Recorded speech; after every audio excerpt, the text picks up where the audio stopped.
This sleek little unit is an Ecobee Smart Thermostat that we installed to help us monitor and control our heating and cooling in the house.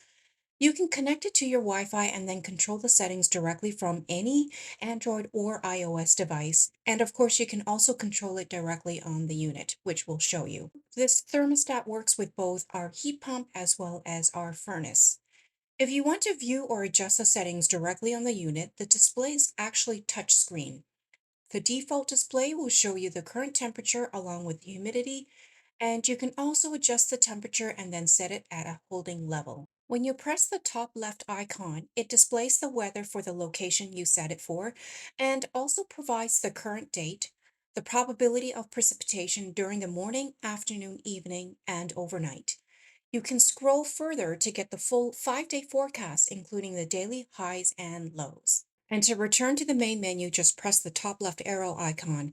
The middle icon lets you set the unit for heat, cool, or auxiliary.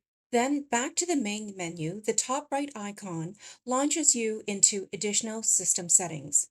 We like this unit for its ease of use and convenience of use since we can configure and monitor it remotely from our devices as well.